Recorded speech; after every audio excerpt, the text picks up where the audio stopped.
안녕하세요. 이학종 관세사입니다. 네, 저희 41회 관세사 2차 시험이 지난주 토요일에 치러졌죠.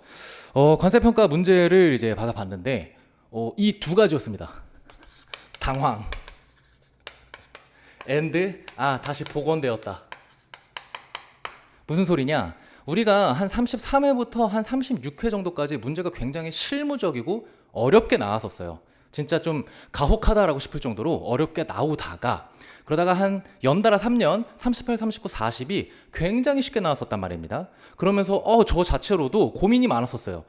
이게 너무 그냥 원론적인 내용들만 나오다 보니까 어떤 관세사의 전문적인 수준을 묻는 문제들도 아니고 조금 아쉽다. 나와봤자 굉장히 지엽적인 간단하면서 지엽적인 사례들만 나와서 조금은 아쉽습니다. 그래도 우리가 사자인데 좀 거기에 퀄리티에 맞는 문제가 나왔으면 좋겠습니다. 라고 말씀드렸었는데 올해가 진짜 3년 만에 다시 뒤집혔어요. 굉장히 어렵게 나와서 당황했다.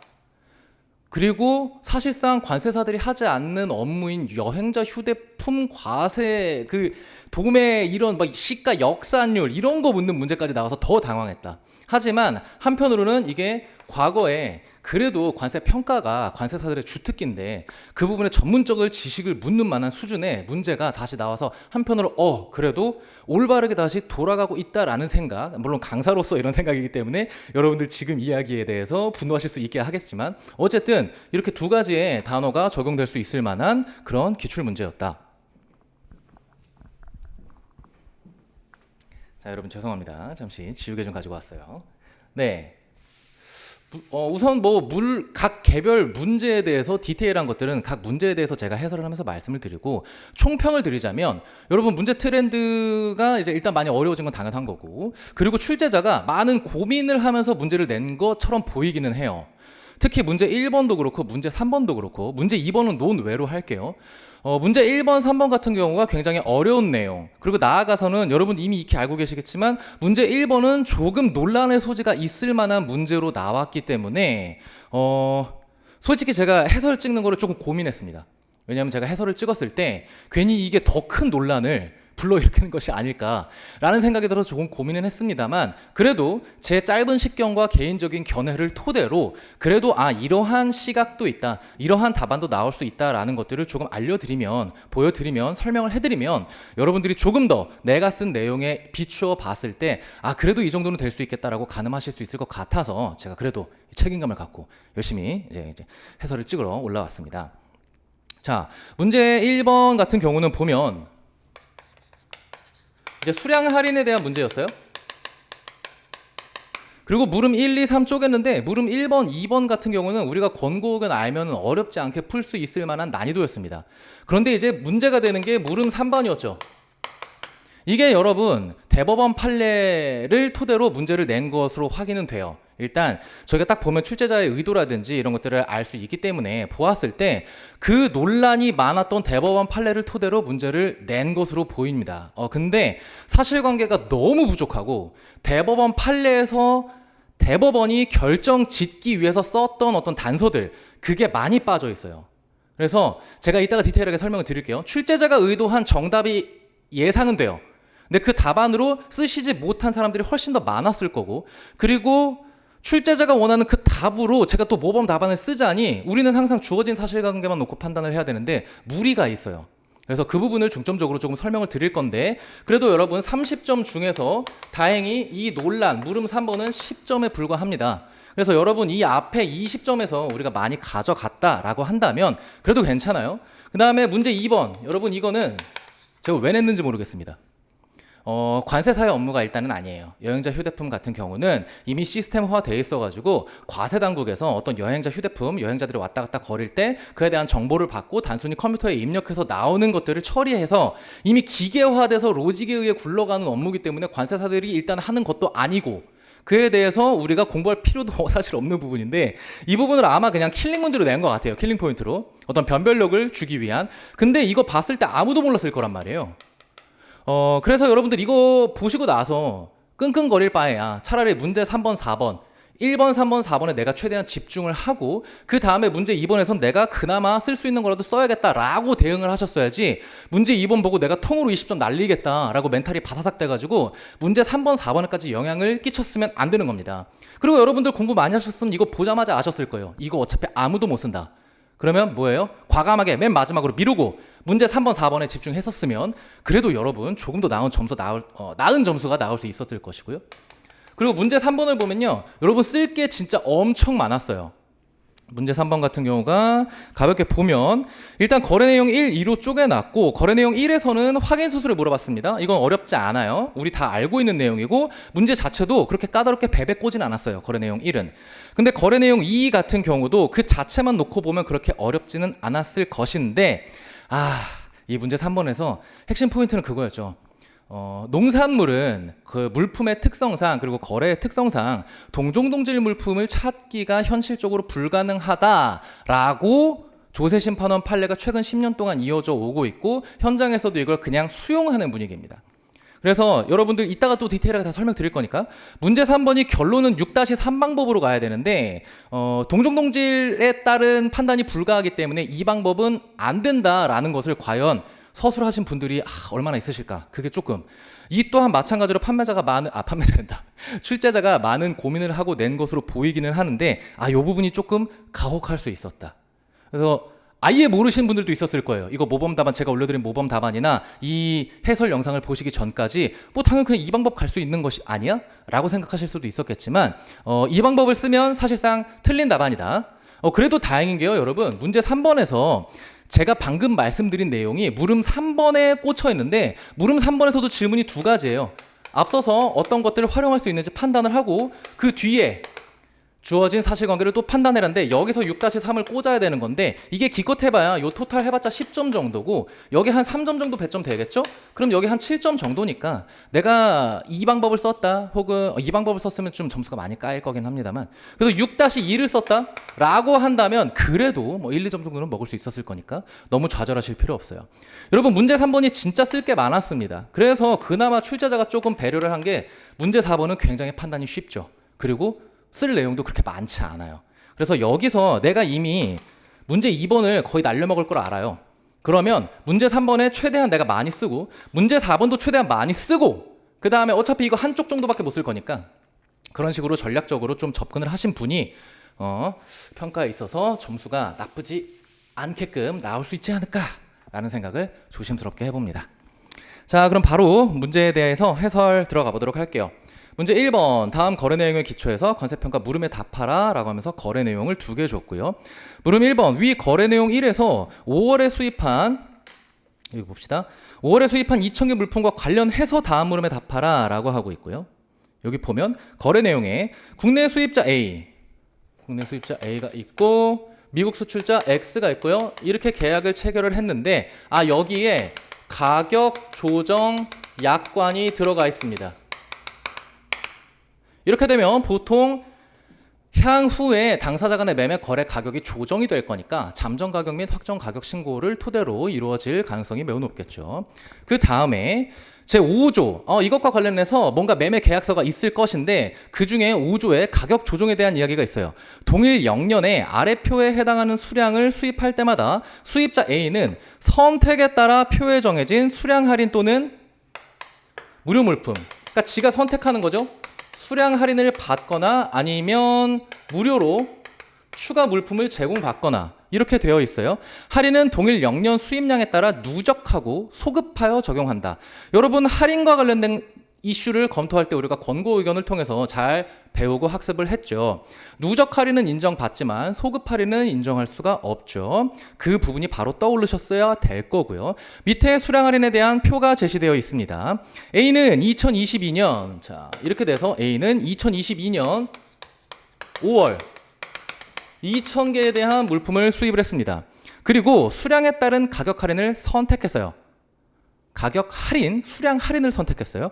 그래서 5%의 디스카운트를 받았습니다. 그리고 수입 신고를 했어요. 그리고 A는 2022년 9월 나아가서 4,000개의 물품을 수입했네요. 그리고 수량에 따른 가격 할인 또 마찬가지로 수량 할인을 선택했고 9월에 수입한 것은 10% 할인 받는 거는 일단 누적이니까 6,000개죠. 그러면 살펴보면요. 누적에 대해서 인정을 한다라고 했으니까 6,000개니까 이쪽에 들어가게 될 겁니다. 그래서 이 부분에 대해서는 5% 인정받을 수 있을 것이고요. 여기에 대해서 이 4,000개에 대해서 10% 누적 할인 인정받을 수가 있죠. 자, 그리고 여기에 더해서 5월에 수입한 거, 이 앞에 거 수입한 2,000개, 요 녀석까지 그냥 소급으로 적용해준다. 이 형태에 익숙하실 겁니다. 우리가 권고 의견에서 익히 보고 계속 반복 학습했었으니까요. 그러면 요 녀석에 대해서 5%로 추가로 이 2,000개에 대해서 5% 추가 쳐주는 거를 이때 인보이스에 발행하죠. 요 종전 거래에 대해서 이게 이제 소급 할인. 그리고 요 녀석이 누적 할인이죠. 누적 할인은 오케이다. 소급 할인은 인정받지 못한다. 아주 빠르게 판단이 이루어지실 수 있었을 겁니다. 자, 그럼 물음 1번으로 내려올게요. 5월 거래에서 5% 할인된 물품의 관세평가 방안. 우리 수량 할인은 무작정 다 인정해 주지는 않죠. 수량 할인이 WTO 평가 협정에서 일반적으로 인정하고 있는 할인은 맞습니다. 하지만 이 수량 할인에 대해서 명백하게 판매자의 어떤 정책과 기준이 제시되어 있을 때 수량 할인은 아무런 이슈 없이 적용이 될 수가 있어요. 근데 여기 보시면 잘 제공하고 있죠. 그리고 5월 거래에서 5% 할인 2,000개 샀으니까 2,000개면 이쪽에 들어갈 거니까 5% 적용하는 데에도 이상이 없습니다. 그래서 이 양가로 1번은 아주 깔끔하게 끝나요. 그냥 5% 할인된 가격을 거래 가격으로 보아 1방법으로 적용하겠다라고 쓰시면 돼요. 두 번째, 9월 거래에서 추가 할인 받은 것을 신용채권으로 처리한다. 여러분 여기서 단어에서 조심하셔야 되는 게 요 녀석 할인이 아니라 추가 할인은 요 녀석이죠. 추가 할인이 이 소급 할인이에요. 이 녀석을 크레딧으로 처리했다. 여러분 우리는 권고 의견 8.1을 통해서 신용채권, 요 크레딧에 대한 처리를 우리는 이미 알고 있고요. 그리고 나아가서 우리는 권고 의견에서 배웠죠. 이렇게 소급해서 할인을 해주는 것, 이런 부분에 대해서는 신용채권의 접근, 해석에 따라서 판단되어야 할 것이다 라는 부분을 우리는 이미 알고 있어요. 그렇다면 지금 요 녀석을 떠올려 봤을 때 근본 거래로 인해서 종전 거래죠. 여기에 대한 소급 할인이 일어났어요. 요 근본 거래 4,000개를 사면서 추가적으로 이 거래에 대해서 할인을 해줘야 하는 채무가 발생했죠. 근본 거래로 인해 종전 거래에 대한 채무가 발생했고 이것을 근본 거래 대금 지급에서 다시 한번 까줬죠. 그래서 이 부분에 있어서는 간접 지급액 정의를 활용해도 되고 아니면 나아가서 여러분들 추가적으로 모의고사 때 여러 번 제가 출제드렸고 강조드렸던 부분이기도 해요. 할인에 대해서 이 부분에 대해서 간접 지급액 상계로 보아도 괜찮고 추가적으로 협정에서는 이러한 부분들을 크레딧으로 처리하는 부분에 있어서는 뭐다? 선급금으로 보아 실제 지급 가격에 가산한다라는 해석이 있다. 이 두 가지를 다 써줄 수 있게끔 연습하는 것이 좋다라고 말씀드린 바가 있었습니다. 그래서 이 부분들을 버무려서 여러분들 양가로 2번에 대해서 쓰셨으면 양가로 2번도 어렵지 않게 대응하실 수 있었던 파트예요. 자, 물음 2번 위 거래 내용 1에서 9월에 수입한 4,000개 물품의 관세평가 방안을 쓰시오. 여기죠, 여기. 요 4,000개. 이 4,000개에 대해서 10% 할인받은 것은 누적 할인이죠. 그리고 우리는 이 누적 할인에 대해서 평가상 문제가 없다는 것을 알고 있습니다. 조금 중복되는 부분이기는 합니다만 그래서 물음 2번에다가도 자, 관세평가 목적상 누적 할인은 인정받을 수가 있다라고 하는 부분을 다시 한번 또 언급해 주시면서 이 4,000개에 대한 물품 이거 합치면 6,000개고 수량 할인 테이블에 따라서 누적 할인 10% 요 단일의 거래 이 부분에 대해서 누적 할인을 적용하는 것은 인정받을 수 있다. 그리고 조금 더 욕심을 보태자면 이렇게 누적 할인을 인정해 주는 부분은 종전의 거래 수량 이것에 따라서 근본 거래의 가격에 대한 할인율을 결정하는 조건 또는 사정으로 보지 아니한다 라는 부분까지 추가로 서술을 해주시면 훨씬 더 하이 퀄리티의 답안이 될 수 있었을 겁니다. 여러분 배점이 5점밖에 안 돼요. 그러니까 제가 방금 요거까지 같이 썼으면 좋겠습니다 라고 했으면 거의 뭐 5점에 가까운 점수를 받게 되는 거고 그 부분까지는 쓰지는 않으시고 누적 할인은 평가 협정상 인정된다 합쳤더니 6,000개니까 요 10% 인정된다 라고 쓰셨으면 그래도 뭐 한 3점 정도까지는 가지 않을까 라고 감히 예상을 한번 해보고요. 자, 이제 물음 3번이죠. 야, 이게 이제 제일 논란이 되는, 그리고 여러분들이 제일 또 궁금해하시는 포인트가 될 것 같기는 해요. 자, 보겠습니다. 출제자가 어떤 걸 의도한 거냐면요, 우선은 여기를 볼게요. 가격 조정 약관이 들어가 있어요. 그리고 두 번, 여기 가격 조정이란 걸 언급은 합니다. 실제로 가격이 어떻게 조정된다라는 얘기까지는 없고요. 그리고 구매 수량에 따라서 무료 물품을 제공한다라는 단서가 하나 확인이 되고, 거래 내용 2번은 사실 거래 내용 1과 아예 동떨어지게 별도로 접근을 해야 되는 건데, 위에처럼 내가 수량 할인을 하는 것이 아니라 밑으로 내려와서 그냥 새롭게 무료 물품으로 이거를 받는 케이스도 있을 수 있으니까 2022년 거래 관계 똑같이 나와요. 5월에 2,000개, 9월에 4,000개 수입을 했단 말입니다. 토탈 6,000개 수입을 했어요. 그 다음에 내가 가격 할인을 받지 않고 12월 5,000개 물품 추가로 샀습니다. 그래서 약 1.1억 개에 대한 물품을 구매했죠. 그러면 이쪽으로 죄송합니다. 1.1만 개. 이쪽까지 들어갈 수 있으니까 300개에 대해서 내가 무료 물품을 받을 수 있으니까 내가 무료 물품 받는 것을 선택했고, 별도로 내가 무료 물품을 받았죠. 별도의 선적분으로 내가 무료 물품을 받았어요. 총 이게 4가지를 통해서 출제자가 뭘 암시한 거냐면, 대법원 판례를 암시한 겁니다. 본인이 대법원 판례를 토대로 문제를 냈다라는 걸 아주 여과 없이 보여주는 건데, 사건 번호는 대법원 2018-47714예요. 자, 그래서 아마 출제자가 원하는 정답은 이럴 겁니다. 가격 조정 약관도 들어가 있고, 둘이 가격 조정, 그래, 뒤에 상세하게 가격 조정을 한다는 얘기는 나오지는 않지만 계약서 조항 내에 가격 조정에 관한 내용이 들어가 있고 타이틀은 달려 있고, 그리고 본인이 무상으로 물품을 구매한 수량에 맞춰서 받았고 향후에 따로 받았다 라는 사실관계가 겉에서 보면 얘랑 비슷해요. 겉에서 보면. 근데 모르겠습니다. 제가 정말 조심스러운데 출제위원께서 요거를 토대로 이렇게 단서들을 뿌려가면서 출제를 하셨기 때문에 모범 답안에도 제가 방금 말씀드린 것처럼 가격 조정 약관이 있고 가격 조정에 대한 이야기도 있고 무상으로 물품을 받는다, 이 부분에 대해서는 이건 나중에 따로 들어오는 추가 물품분이 내가 공짜로 받는 것일지언정 이 부분은 무상으로 판단하지 아니하고 일방법으로 가야 한다라고 모범 답안을 본인이 스스로 채점을 할 때 풀배점이 들어간 답안은 그거로 만드셨을 것이라 예상은 됩니다. 근데 이건 지금부터는 저의 개인적인 견해예요. 그러니까 제가 보면 그걸 토대로 만드셨기 때문에 이거 일방법으로 가야 된다라고 써야지 될 것처럼 보여서 처음에는 솔직히 저도 모범 답안 이대로 만들긴 했었습니다. 왜냐하면 이걸 갖다 쓴 게 너무나 잘 보여서. 근데 여러분, 제가 차이를 조금만 설명드리면 이 차이가 있어요. 대법원에서 이것들을 인정해줬던 이유는요, 첫 번째는 반드시 수량으로 받아야 돼요. 선택의 여지가 없어요. 지금 우리 출제의 문제는 뭡니까? 내가 수량 할인을 선택하거나 아니면 나중에 추가로 제공받는 플러스 물품을 받거나 둘 중에 하나를 내가 선택하게 돼 있죠. 하지만 이 대법원 판례는요, 계약서를 살펴보면 반드시 추가로 무료 물품을 제공받겠다라고 돼 있어요. 수량 할인의 선택이 없습니다. 그리고 두 번째, 이러한 제공 물품이 확정이 될 거잖아요. 예를 들어서 지금처럼 내가 1만 개 이상을 샀다, 그래서 300개의 추가 물품을 받기로 했다라고 해서 궁극적으로 수량이 확정되면 이때 단가에 대한 조정이 새로 들어갑니다. 예를 들면 이런 거예요. 내가 100개를 구매했어요. 이거 개당 1원으로 샀습니다. 그럼 내가 줄 돈 100원이에요. 그 다음에 똑같이 100개를 구매했고 개당 1원입니다. 그래서 100원이에요. 근데 내가 200개를 사면 100개를 공짜로 받는다고 가정해 보겠습니다. 그러면 100개를 샀어요. 물론 단가가 1원짜리기는 합니다만 내가 공짜로 받으니까 여기는 0원이 되죠. 가치만 놓고 살펴봤을 때. 그러면 지금 단가는 1원이에요. 하지만 물품이 300개고 여기 200개니까 이 단가는 1보다 낮아지죠. 아마 한 0.6원 정도로 떨어질 겁니다. 이 조정 단계가 이 대법원 판례는 있어요. 단가를 바꿔줍니다.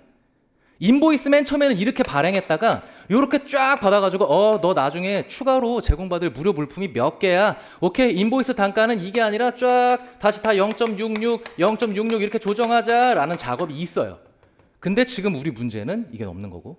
자, 세 번째는 이 두 가지로 인해서 대가의 지급이 없다 할 수 없겠다.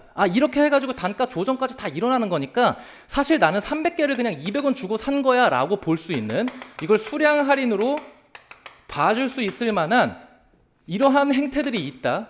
그리고 네 번째, 지금 여러분 제가 뭘 설명드리고 있는 거냐면, 이게 대법원 판례에서 왜 나중에 별도로 선적되는 무상 수입 물품에 대해서 무상이 아니다라고 판단을 한 핵심 논거, 그것이 무엇인지를 알려드리고 있는 거예요. 그 다음에 무상으로 제공받는 수량의 카운트를 한번 해봤더니, 야, 이거는 그냥 제공해 주는 거라고 보기에는 너무 많다. 판례는 이렇습니다. 보통 10%, 못해도 10%, 그리고 계약이 계속 수정되는데 나중에 나아가면 한 17에서 18%까지 수량을 받아요. 구매 수량에. 그러니까 1000개 사면 200개 더 받는 겁니다. 그래서 이 거래가 어떻게 이루어지냐면, 정상 수입 신고, 여기 쫙 헤드 카운트, 이거 카운트 다 한 다음에, 너 지금쯤이면 무상으로 몇 개 받아야겠다. 그 다음에 정상, 무상, 이때 몇 개 받아야겠다. 이런 식으로 타타 중간중간에 막 무상에 껴서 쭉쭉쭉 들어와요. 그러다가 연말에 이걸 다 단가 재조정이 들어간단 말입니다. 근데 이 무상에 대한 숫자를 살펴봤더니 너무 많은 거예요.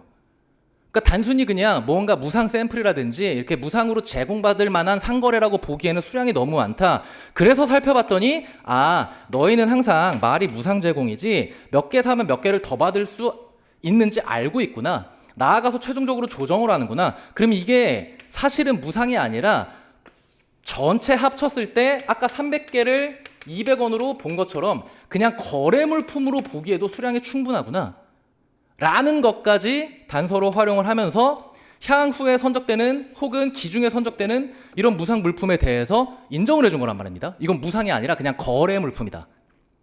근데 우리 문제를 살펴보면 첫 번째, 선택이 가능하죠.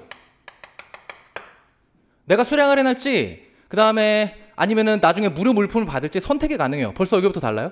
두 번째, 가격 조정 약관 있다, 오케이. 근데 두 번째, 제 5조의 가격 조정, 이건 가격 조정이 아니라 내가 선택할 수 있는 내용만을 언급하고 있습니다. 수량 할인을 할지 아니면 무료 물품을 받을지, 이에 대해서 어떤 가격 조정에 대한 이야기는 없어요. 그리고 세 번째, 수량 10,000개 샀는데 300개 들어오네요. 3%.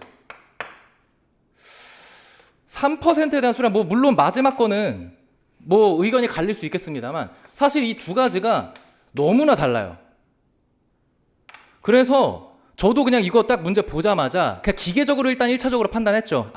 이거 베이스로 낸 거네.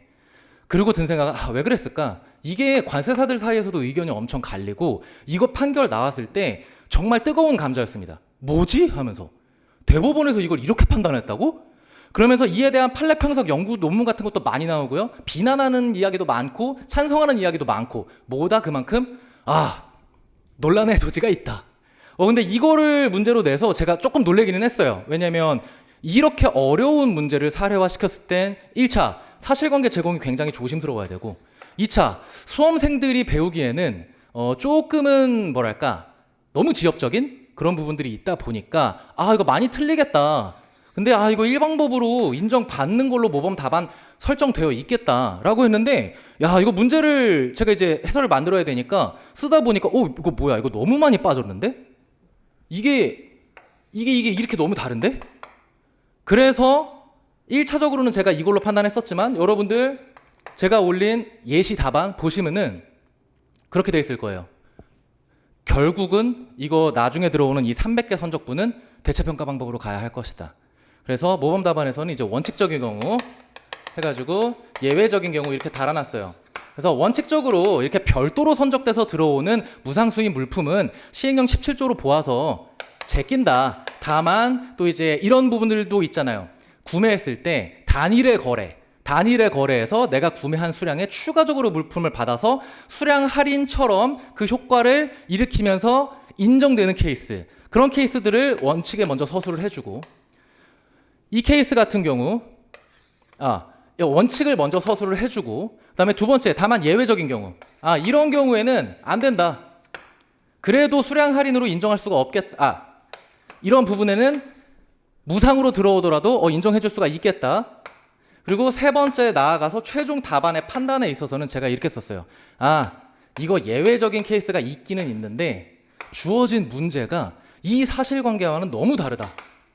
그래서 이거는 일방법으로 인정받을 수가 없겠다. 향후에 선적되는 저 300개 무료 물품 이 부분에 대해서는 일방법을 인정받기가 어렵겠다라고 모범 답안을 쓰긴 썼습니다. 근데 이거는 이제 저의 개인적인 견해인 거고, 봤을 때 이러한 사실관계들을 알고 있는 상황에서 물론 출제자의 의도가 그렇다 하겠지만 너무나 사실관계가 확연히 다른데 그냥 무작정 의도만을 알고 있다라고 해서 일방법으로 쓰기가 조금 어려웠어요. 제가 스스로 쓰면서 납득이 좀 안 됐습니다. 그래서 모범 답안에는 그렇게 쓰여져 있기는 합니다만 예견하건대 일단은 일방법으로 출제위원님께서 모범 답안을 만드셨을 거예요. 그래서 일방법으로 쓰신 분들이 더 고득점을 받을 것 같기는 합니다. 다만 대체평가 방법으로 간다라고 하셨을 때 이 부분을 알고 있는 수험생들이 이제 없었을 거니까, 거의 없었을 거니까 대체평가 방법으로 쓰신 분들은 아마도 점수가 높게 나오기는 힘들 것 같기는 해요. 하다못해 대체평가 방법으로 간다라고 할 거면 제가 방금 말씀드린 것처럼 대법원의 판단 근거는 이러한데 주어진 문제에서는 사실관계가 너무 다르다. 그래서 해당 판례에 나와 있는 기준을 적용하기가 어렵다라고 쓰셨어야 되는데 사실상 불가능하죠. 그래서 이 부분에 대해선 여기까지만 제가 말씀을 드리도록 하겠습니다. 여러분 문제 2번은요. 제가 굳이 해설은 하지 않을게요. 왜냐하면 서두에 말씀드렸던 것처럼 이거 알고 있는 사람이 과연 있을까요? 없을걸요? 이거 왜 냈는지 모르겠어요, 사실. 그냥 킬링 문항으로 낸 것 같기는 합니다만 솔직하게 말씀드릴게요. 저도 몰라서 고시지 띄워놓고 모범 답안 만들었습니다. 왜냐면 이거를 외우고 있는 사람이 누가 있겠어요. 저희도 사실상 이 부분이 굉장히 마이너한 부분이고 여행자 휴대폰에서 뭐 이렇게 도매 가격 찾아가는 그 시행 규칙에 나와 있는 정도만 그냥 외우십시오 라고 하고 강의 때 진행하는 포인트인데, 나아가서는 와 이거를 시가역산율 계산 공식까지 쓰라 라고 하는 부분은 굉장히 좀 가혹한 부분이었을 것이고요. 그래서 여러분 그나마 그래도 아예 통으로 날려버리는 것보다는 그래도 문제 2번에서 시행규칙에서 나와 있는 여러분들이 그래도 좀 챙겼던 그 규정만 쓰고 그냥 한 1, 2점이라도 노려보는 게 합리적인 대응이었을 것이다 라고 생각이 됩니다. 다음에 문제 3번을 볼게요. 문제 3번 같은 경우는 논란의 소지까지는 없어요. 문제 1번처럼 논란의 소지까지는 아니지만 조금 불친절하기는 합니다. 하지만 그래도 출제자가 굉장히 신경 써서 만든 문제 같기는 해요. 자, 우선 물음을 살펴보면요. 위 거래 내용 1에서 확인 수수료에 대한 관세평가 방안을 쓰시오. 요거는 이제 우리가 아주 잘 알고 있죠. 위 거래 내용 2에서 1차 수입 신고할 때 과세 가격에 포함되어야 할 보험료와 운임의 합계를 구하고 포괄 예정 보험 계산 방법을 기술하시오. 여기가 이제 운임 쪽인데 연달아서 운임 쪽의 문제가 문제 4번도 이제 운임 내용이잖아요. 2개년 연달아서 운임 쪽에 조금 집중해서 나왔습니다. 주어진 사실 이외의 상황 고려하지 말아라. 물음 3번 거래 내용 1에 제2의 수입 가격을 기초로 거래 내용 2에 과세 가격 결정할 수 있는지 검토하고 그 다음에 이제 이하의 부분을 판단하라라고 하고 있습니다. 즉 거래 내용 1과 2에 대해서 각기 다른 판단이 들어가고 거래 내용 2를 판단하는데 이게 그래도 유기적으로 얽혀 있는 그러니까 비슷한 물품들이어서 이걸 거래 내용 1에서 어떤 이슈가 있었던 가격을 거래 내용 2에도 파생시켜서 적용할 수가 있겠느냐라고까지 묻는 그래도 굉장히 성의 있게 고민해서 낸 문제라고 보여요. 거래 내용 1부터 한번 볼게요. 거래 내용 1은 여러분 확인 신용장과 관련된 내용이죠. 국내 수입업자 J는 중국에 있는 산동성 수출업자 Y로부터 양파를 수입하면서 대금 지급은 취소불능 신용장으로 했어요. 자, Y는 J사와 최초 거래이고 거래 금액이 많아서 중국 소재 은행한테 신용장 확인을 한다고 통보했습니다. 그리고 Y가 J에게 보낸 인보이스에 확인 수수료가 포함이 되어 있죠. 톤당 800의 신고를 했고요. 그 다음에 나아가서 저가 신고로 판단이 됐고 행정소송까지 갔는데 J가 일부 승소해서 최종 과세 가격이 톤당 890이 됐습니다. 800이 저가다라고 해서 관세 조사가 들어갔고 최종 행정소송이 진행이 되어서 물론 최종 행정소송인지 아닌지는 알 수가 없어요. 톤당 890이 되었습니다. 자, 취소불능 신용장 그리고 판매자가 신용장 확인을 했다. 간결하게만 말씀드리겠습니다. 내용 어렵지 않으니까. 이러한 확인 신용장과 관련된 수수료는 보험료적인 성격이 강하고, 하지만 우리가 법정 가산 요소로서 가산하는 보험료는 수입물품 운송과 관련된 것이고, 그래서 보험료, 즉 법정 가산 요소 중에 운보기로 판단하는 것이 아니라 궁극적으로 이걸 간접지급액 쪽으로 판단을 하게 되죠. 그리고 신용장 확인은 궁극적으로 판매자가 자신의 대금 미회수 위험을 회피하기 위해서 소요하는 비용이란 말이에요. 즉 판매자가 자기가 돈 내고 그 다음에 어떻게 해요? 판매자는 절대 손해보지 않으니까 판매 가격에 녹여야죠. 그래서 판매 가격에 녹여서 본 뒤 실제 지급 가격을 구성해서 관세 평가상의 이슈가 없어지는 게 일반적이죠. 근데 이걸 구매자에게 부담시켰다? 그러면 판매자의 이익을 위한 지급이니까 이건 간접 지급액으로 결정이 되는 것이고요. 하지만 우리 이것까지 챙겨야 되죠. 그리고 이것까지 써주셔야 됐을 거예요. 만약에 구매자가 자기 계산하, 예컨대 거래를 체결하기 위해서 자신이 먼저 제안한다든지 경쟁 상대보다 내가 우위를 점하기 위해서 내가 신용장 확인 수수료까지 부담할게, 이런 식으로 구매자 자기 계산이라는 힌트가 조금이라도 나오게 된다면 이것은 간접지급액으로 보지 않는다. 이 정도까지 확인 수수료에 대한 관세평가의 로직을 써주시고 판단을 써주시면 되는 거였죠. 왜냐? 10점 배점인데 판단이 엄청 간단해요. 그래서 그 앞에 기준을 최대한 써주자라는 겁니다. 왜? 우리 물음 2번 다 날렸으니까. 대부분 날렸을 거니까 이런 데서 조금 더 디테일하게 챙기자라는 거예요. 그래서 일반적인 경우 구매자가 부담하는 경우, 구매자 자기 계산하 부담하는 경우, 이 부분까지 원칙적으로 다 써주시고 판단은 굉장히 깔끔했죠. 인보이스에, 즉 판매자가 발행한 인보이스에 확인 수수료 포함되어 있네요. 그럼 이게 지금 뭐로 되고 있는 겁니까? PAPP, 실제 지급 가격. 조금 더 직접적으로 표현하자면 인보이스 상에 기재되어 있고 그에 대한 물품 대가를 지급하면 뭐예요? 이게 직접적인 대가. 그래서 직접적인 대가로서 이미 회수될 것이고 가격에 반영이 되어 있기 때문에 관세평가상의 이슈는 전혀 없어요.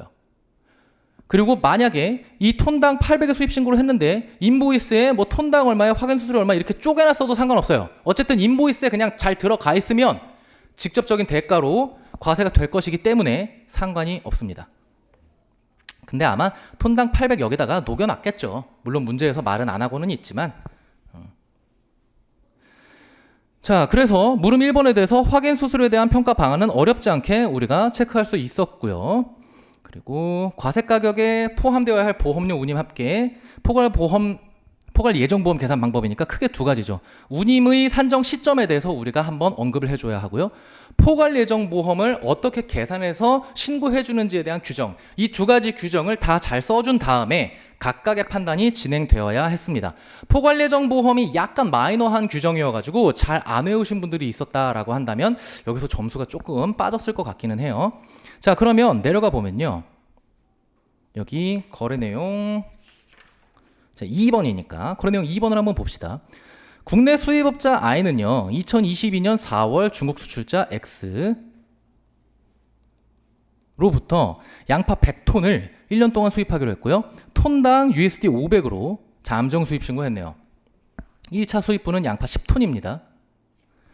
자, I는요 1년 동안 양파 수입과 관련해서 포괄예정보험 1000 가입했고요. 그 다음에 1차 양파 수입할 때 보험료 1000으로 수입 신고했다. 포괄예정보험 같은 경우는 최초 수입 신고권에 일괄하여 가산할 수가 있죠. 그래서 그렇게 진행을 한 거고요. 문제는 없습니다. 자, 컨테이너에 의한 문전 배달 형태 운임 명세서는 중국 내륙 운송비 50, 그 다음에 해상 운임 20, 컨테이너 임차료 50, 그 다음에 수입항에서 하역비 50, 수입항 도착이 운송료 50이 다 포함되어 있다. 그럼 운임 명세서에 따라서 우리가 과세를 해주게 될 건데 여기 우리 운임의 과세 시점은 언제까지입니까? 수입항 도착 시까지잖아요. 본선 하역 준비 완료된 때, 양하 준비가 완료된 때, 항해 용선 계약의 경우에는 선장님의 통지가 완료된 때, 선장이 수화연의 통지를 완료한 때, 딱 그 시점까지를 알아야 우리가 아하 여기까지만 과세하는 거구나 라고 판단해 줄 수가 있잖아요. 그래서 방금 말씀드린 운임의 산출 기준이 먼저 서술이 되고 그 다음에 나아가서 이 운임 명세서에는 수입항 도착 후까지가 요렇게 나와 있으니까 요건 빠지고 토탈리 300입니다 라고 서술을 해주시는 근거와 판단 서술이 원활하게 이루어지는 방식으로 서술이 되겠죠. 그 다음에 포괄예정보험 계산 방법은 말씀드린 것처럼 규정을 그대로 쓰시고 지금 이 케이스 같은 경우에는 최초 수입 신고권에 다 가산을 했잖아요. 그래서 그대로 가산을 해주면 되는 겁니다. 궁극적으로는 보험료와 운임의 합계 같은 경우는 300이 되겠고 포괄 예정보험 1000이니까 최종적으로 가산되는 것들은 USD 1300이 될 겁니다. 그래서 물음 2번은 일단 여기서 클리어가 돼요. 자, 나아가서 사실관계 이어보겠습니다. 2022년 4월 중국 양파의 평균 수입 가격은 톤당 1000이에요. 근데 X는요, 수출자입니다. 2022년 7월에 내가 수입한 건 언젠데? 4월인데. 7월에 다른 국내 수입자들에게 양파를 톤당 950, FOB. 요 녀석으로 수출한 것이 확인이 됩니다. 세관에서 I의 수입 신고 내역이 너무 낮으니까 얘는 얼마였는데? 톤당 500이었는데. 평균 수입 가격은 1000이고 심지어 동일한 수출자가 판매한 가격 대비 어마어마하게 낮죠. 그래서 수입 가격 차이 나는 거 물어봤더니 사전 장기 대량 구매 가격 할인, 재배 환경 좋지 않아서 다른 데서 끌고 왔다. 근데 중요한 건 여기 여러분 이슈가 뭡니까? 합리적인 의심이에요. 합리적인 의심에 대해서 사실관계가 확인이 됐고 소명을 올바르게 요구를 했어요. 근데 제출된 자료를 살펴봤더니 제출을 안 한 건 아니에요. 근데 제출을 했는데 이 녀석들이 사실관계를 명확하게 확인할 수가 없죠. 그래서 합리적인 의심 요청 들어갔다 소명이 되지 않아서 일방법이 배제된다라는 부분까지도 한번 언급이 되어야 되는 파트인 겁니다. 그래서 여기가 쓸 게 많아요. 자, 양파 성분 분석 결과 당도, 수분 등 내륙 지역이 아니라 산동성 양파 99%. 지금 이 친구는 어디서 갖고 왔다 그랬는데? 내륙 지방으로부터 수입했다라고 주장했는데 다 안 맞죠? 그래서 일단 일방법은 배제가 돼요. 근데 물음 3번으로 여러분 넘어와 보시면 잠깐. 그래서 얘는 지금 일방법이 배제가 될 거예요. 그럼 2 내지 6방법 검토가 순차적으로 들어가야 될 겁니다. 근데 물음 3번. 거래 내용 1번에서 제2의 수입 신고 가격을 기초로 거래 내용 2번에 I의 과세 가격을 결정할 수 있는지 검토하라. 이 부분 잘라서 먼저 볼게요. 뭐야 갑자기 거래 내용 1 왜 나와? 살펴봤더니 아까 요 녀석 산동성에서 양파를 수입했죠. 근데 밑에 양파 성분 분석 결과 어디 거라고요? 산동성 양파. 그래서 동일한 국가, 동일한 생산, 아예 산동성이면 아예 생산지까지 똑같잖아요. 물론 수출자는 다릅니다. 여기 수출자는 X고요. 요 위에는 Y기는 해요. 하지만 동일 생산국이고 동일 수출자면 우선한다지 다른 생산자가 금지되는 건 아니잖아요. 우리가 2방법, 3방법에서. 그래서 이거 비교할 수 있겠네? 라고 볼 수 있어 보이는데 중요한 건 문제가 제가 불친절하다 그랬잖아요. 첫 번째, 2방법 및 3방법을 적용할 거면 나의 가격과 비교로 끌고 오는 저 녀석의 단계, 수량, 거리, 형태 등등등 이런 내용들의 차이가 있으면 이걸 조정해 줘야 되는데 그에 대한 내용이 일체 아무것도 확인이 안 됩니다. 이 녀석은 하다못해 인코텀즈 뭘로 갖고 왔냐, 아니면은 뭐 도매냐 소매냐, 아니면 뭐 어떻게 했냐, 차이에 대한 내용이 없어요. 요 녀석과 요 녀석 그리고 수입자 J와 I 이들 간의 거래에 있어서 조정 요소가 있는지 없는지에 대해서 살펴볼 수 없다. 1번. 두 번째, 행정소송을 제기했고요. 톤당 890으로 법원이 내려줬어요. 여러분 사실상 솔직하게 말씀드리면 관세평가분류원이라든지 관세청의 결정보다도 조금 더 영향력이 있는 게 법원의 판결입니다. 그건 팩트예요. 근데 중요한 건 그래서 행정소송을 통해서 890으로 왔으면 이게 훨씬 신뢰적인 가격이 될 수 있겠다? 틀린 건 아닌데 이게 만약에 1심이면 그래서 과세당국에서 2심으로 항소하면 3심까지 갈 것 같으면 이건 잠정 가격이죠. 잠정적인 가격이죠. 이미 조사 중이거나 소송 중인 가격이라면 이거는요 여러분 잠정적인 가격으로 봐야 돼요. 근데 여기가 행정소송 제기해서 승소한 건 알겠는데 만약에 1심이었으면 항소하면 이거 못 쓰죠. 이런 상황이란 말이에요. 근데 여기에 동일한 수출자가 국내 다른 수입자에게 양파를 톤당 USD 950으로 수출한 게 확인이 돼요. 동일한 수출자가 나한테도 팔고 다른 녀석한테도 팔고 이게 확인이 되면 지금 위에 있는 정보가 불확정한 가격보다 이 가격이 훨씬 더 신뢰할 수 있다라는 겁니다. 그리고 이 부분은요 완벽하게 일치는 하는 것은 아닙니다만 대법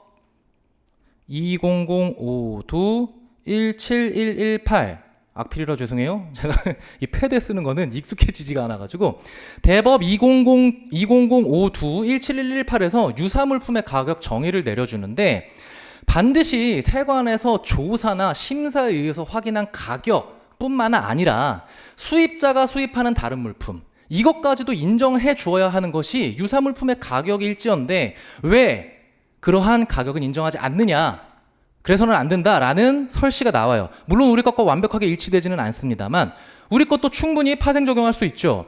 자, 수입자가 수입한 그 밖의 거래 가격으로 인정받은 가격, 혹은 수출자가 타인에게 내가 아닌 다른 수입자에게 수출해서 일방법으로 인정받은 거래 가격, 이게 있다면 그것도 당연히 검토할 수 있을 것인데 지금 불확실한 저 위에 있는 녀석보다는 여기가 지금 확인이 되는데, 여기가, 그러면 이 가격을 토대로 내가 비교 가격을 선정하고 대체평가 방법으로 가는 게 훨씬 합리적이겠죠. 그래서 결론은요, 여러분, 여기에 보면 제2의 수입 가격을 기초로 할 수는 없습니다. 그렇게 보는 게 합리적이에요. 근데 좀 불안하기는 합니다. 왜냐면 제가 아까 말씀드렸던 것처럼 이 부분 있죠. 여기 국내 다른 수입자에게 톤당 950에 판매했다. 이게 명확하게 거래 가격으로 사용이 되었다라는 문구가 없기 때문에 요것 또한 마찬가지로 조사받아야 마땅하다라고 하면 할 말이 없거든요. 그래서 출제자가 심지어 소송까지도 나왔고 법원에 의해서 나온 가격이 훨씬 더 신뢰감이 있다라고 해서 이걸 비교 가격으로 잡은 다음에 모범 답안을 썼을 가능성을 아예 배제하지는 못하겠습니다. 근데 제 개인적인 견해로는 앞서 말씀드렸던 그 두 가지 사유 때문에 얘보다는 얘가 합리적이라는 거죠. 왜? 여기 조정하는 내용을 얘기해 줬단 말이에요. 중국에서 한국으로의 운송 비용이 USD 200이고 보험은 가입하지 않았을 때 I가 수입한 양파 가격, 요 녀석을 줬고요. X가 4월에 수출한 물품과의 운송거리 동일하다. 요 녀석을 줬단 말이에요. 그러니까 비교 가격 조정의 대상을 지금 7월에 수입한 걸로 여기 7월에 수입한 걸로 준 것이다 라고 예상은 돼요. 그래서 저는 조금은 확신을 갖고 비교 가격이 이게 맞다 라고 말씀을 드릴 수가 있게 되는 겁니다.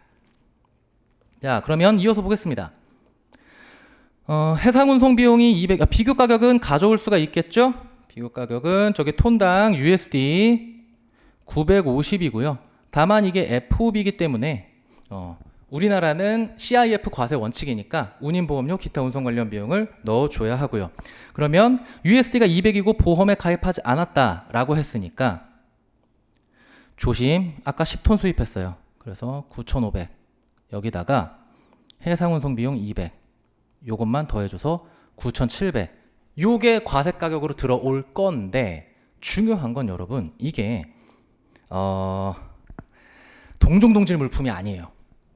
수출자 X가 수출한 것이고 똑같은 양파이기 때문에 이걸 동종동질 물품으로 보아서 이제 이 방법으로 간다라고 판단을 내리셨으면 아마 점수가 많이 깎였을 겁니다. 왜냐? 농산물은 그 특성상 동종동질 물품이 존재하기 어렵다. 아까 말씀드린 것처럼. 그리고 조세심판원에서 10년 가까이 이에 대한 논지를 유지하고 있기 때문에 동종동질 물품으로 갈 수 없다라는 거를 먼저 말씀을 해주셔야 돼요. 그러면 순서가 이렇게 흘러가겠죠. 1.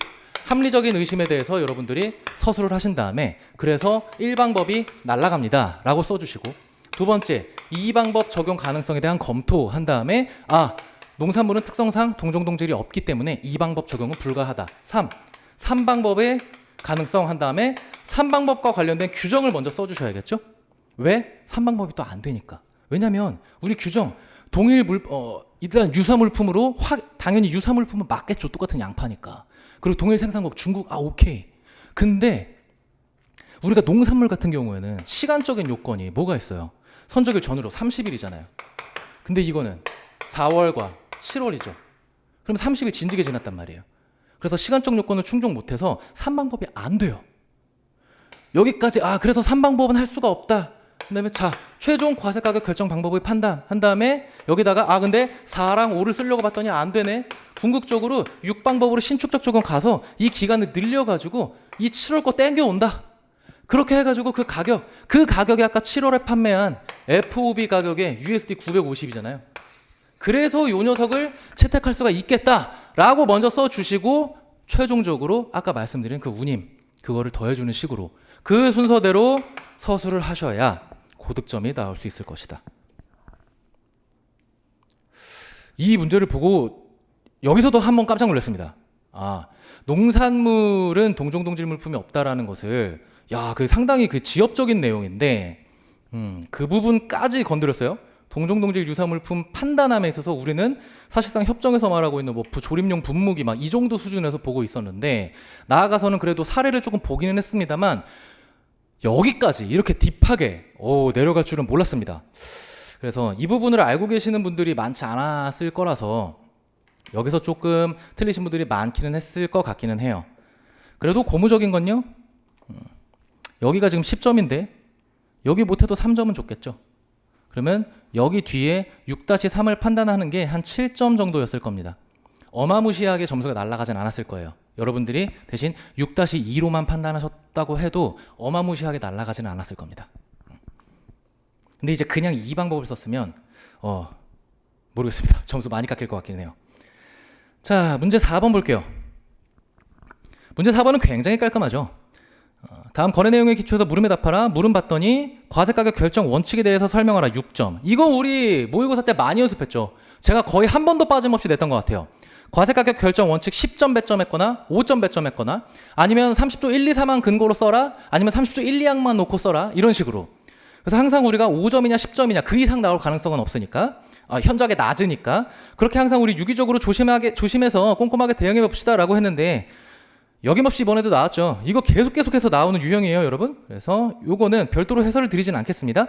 모범 답안 보시면 한쪽 정도 분량으로 해설 보시면 잘 쓰여져 있어요. 그 정도 쓰셨으면 잘 쓰셨을 거예요. 자, 그다음 물음 2번 볼 때 과세 가격을 산정하는데 결정할 때 주 아부다비 상사가 부부한 보험료, 그리고 한국 상사가 별도로 부부한 전쟁 보험료 평가 방안과 근거를 설명하라. 근거까지 설명하라 라고 했어요. 그리고 14점인데 사실 여러분 이게 써야 되는 내용에 비해서, 주어진 배점에 비해서 써야 되는 내용이 그렇게 많지는 않아요. 보겠습니다. 거래 내용. 수입자 한국 상사는요, 그냥 한국. 그 다음에 아부다비 상사. 얘랑 매매 계약을 체결했는데 CIF 부산이네요. 인코텀즈 2020. 그 다음에 아부다비 상사는 한국 상사를 위해서 부산항까지의 보험을 ICCC로 부부했어요. 문제 없죠? 왜? 인코텀즈 2020에서 해상 CIF 같은 경우에는 최소 부분만 해주면 되니까 누구의 의무로? 매도인으로. 그러면서 매수인이 추가적으로 보험 들고 싶다? 그러면 판매자랑 계약을 다시금 조정하거나 아니면 지가 그냥 들면 된다 라고 설명을 해주고 있죠. 그래서 한국 상사는요, 중동에서 발생하는 전쟁 위험 때문에 협회 전장약관 별도로 부부했다. 결국 아부다비 상사가 ICCC로 부부한 이 보험료는 어디 들어가 있어요? 물품 단가에 들어가 있죠. 그래서 관세평가상 이슈가 없어요. 우리가 근거를 써줘야 되니까 그 근거는 나와 있죠. 판매자가 운임 등을 부담하기로 했다라고 한다면 그것은 물품 가격에 들어가 있는 것으로 판단한다라고 우리 규정 알고 있어요. 물론 작년과 똑같은 부분이라서 우리 딴에는 약간 놓쳤을 수도 있기는 합니다만, 보통 왜 작년에 나온 거는 약간 놓치기 쉽잖아요. 그래서 그 부분 최소한 그 부분만큼은 써주시고, 그래서 아부다비 상사가 체결한 보험료 이 부보한 ICCC에 따른 보험료는 물품 가격에 반영되어 있을 것이기 때문에 관세평가상 이슈가 없다라고 써주시면 되는 거고요. 두 번째, 그래서 첫 번째 아부다비 상사건 해결이 됐고, 두 번째 한국 상사가 별도로 부보한 거. 이거는 구매자가 그냥 별도로 부보한 거기는 합니다만 어차피 뭘로 들어가야 돼요? 과세 가격에 들어가야 되죠. 사실 내용 쓰면 이게 끝이에요. 구매자가 별도로 부담한 보험료, 수입항까지 발생하는 운임 보험료, 기타 운송 관련 비용 정의에 해당하기 때문에 과세한다. 왜? 우리 협정에서는 또 보험료 실제로 부보하는 경우에 한정해서 가산한다라고 되어 있고 구매자가 별도로 부보했잖아요. 그리고 쓸 내용이 없으니까 요 정도로 조금 더 양을 늘려서 썼다라고 한다면 더 좋았을 것 같아요. 우리가 예전까지는 아니고 불과 한 2, 3년 정도 전에, 개정되기 전에 운임이 구매자가 부담하는 이렇게 시작됐었단 말이에요. 근데 어떻게 됐어요? 얘가 삭제됐죠. 왜? 우리나라는 CIF 과세 원칙이고 이것을 제대로 천명해 주기 위해서는 사실상 구매자가 부담하든 판매자가 부담하든 상관없이 과세 가격에 올바르게 반영되기만 하면 돼요. 근데 이 구매자가 부담하는 이라는 단서 때문에 자칫 판매자가 별도로 부담한 다음에 한 다음에 이것을 가격에 올바르게 반영시키지 못했을 때도 과세하지 않는다라는 잘못된 해석이나 사례들이 나왔었기 때문에 이걸 다 삭제시켜버리고 누가 부담하든 부담 주체에 관련 없이 실제로 발생한 운, 보, 기라면 과세 가격에 법정 가산 요소로서 더해준다라는 게 개정이 됐단 말이에요. 그래서 이런 부분들을 의의 쪽에서 한번 깔아주시고 그 다음에 판매자가 부담하는 거 아까 말씀드렸던 그 규정을 근거로 써주신 다음에 CIF라서 가격에 들어가 있어서 상관이 없다라고 판단을 해주시고 세 번째 이제 나와 있는 한국 상사가 별도로 부보한 협회 적하 약관 중에서 전쟁 약관 이거 구매자가 부담한 것인데 사실 우리는 부담 주체 관계 없어. 판매자가 부담 안 했기 때문에 판매 가격에 안 들어가 있을 거야. 따라서 이 녀석은 올바르게 가산 요소에 넣어줘야 해 라고 서술해 주시면 조금 더 양을 늘릴 수 있는 거죠. 근데 조금 더 양을 한 번 더 늘리겠다. 그러면 이 말까지 써주셔도 돼요. 인코텀즈 2020에서 CIF는 최소 부보만 하면 괜찮아요. 추가적으로 필요하다? 그러면 아까 설명드린 것처럼 매수인이 지가 따로 들거나 아니면 다시 요청해서 뭔가 바꾸면 돼요. 그래서 지금 나온 케이스 같은 경우에는 별도로 요청한 게 아니라 지가 들었죠. 따라서 무역 관행이라든지 인도 조건, 인코텀즈의 규칙들을 위배하는 포인트도 없다. 그 정도 한 3-4줄 정도 더 써주셨어도 조금은 그래도 내가 이만큼 알고 있다 라고 어필할 수 있는 포인트가 됐었을 겁니다. 그리고 문제 2번 우리가 대부분 많이 날려먹었을 거기 때문에 문제 4번에서 방금 말씀드린 포인트까지도 조금 더 집중해서 써주셨으면 더 좋았을 것 같아요. 네. 그래서 문제 4번은 이렇게 간략하게 강평이 종료가 될 것 같습니다.